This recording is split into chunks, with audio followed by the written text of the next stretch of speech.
for a brief history of the United States of America. Hi, boys and girls, ready to get started? Once upon a time, there were these people in Europe called pilgrims, and they were afraid of being persecuted. So they all got in a boat and sailed to the New World where they wouldn't have to be scared ever again. Oh, I'm so relaxed. I feel so much safer. But as soon as they arrived, they were greeted by savages, and they got scared all over again. So they killed them all. Now, you'd think wiping out a race of people would calm them down, but no. Instead, they started getting frightened of each other. Witch!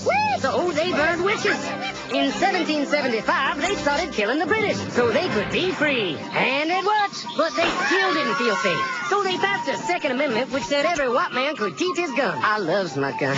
Loves my gun. Which brings us to the genius idea of slavery. You see, boys and girls, the white people back then were also afraid of doing any work. So they went to Africa, kidnapped thousands of black people, brought them back to America, and forced them to work very hard for no money.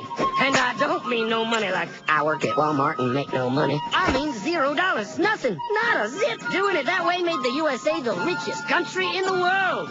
So did having all that money and free help calm the white people down? No way. They got even more afraid. That's because after 200 years of slavery, the black people now outnumbered the white people in many parts of the South. Well, you can pretty much guess what came next. The slaves started rebelling. There were uprisings, and old master's head got chopped off. And when white people heard of this, they were freaking out and going, I want to live. Don't kill me, big black man.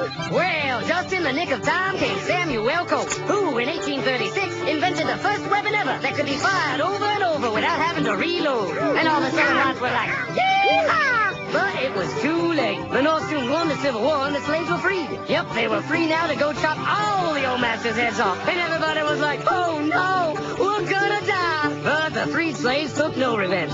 They just wanted to live in peace. But you couldn't convince the white people of this. So they formed the Ku Klux Klan. And in 1871, the same year the Klan became an illegal terrorist organization, another group was founded, the National Rifle Association. Soon politicians passed one of the first gun laws, making it illegal for any black person to own one.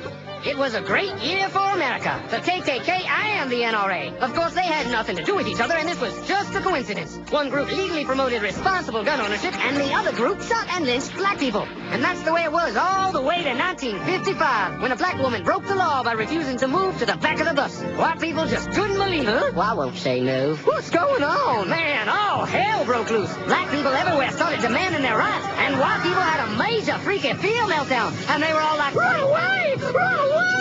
And they did. They all ran fleeing to the suburbs where it was all white and safe and clean. And they went out and bought 250 million guns and put locks on the doors, alarms in the houses, and gates around the neighborhoods. And finally, they were all safe and secure and snug as a bug.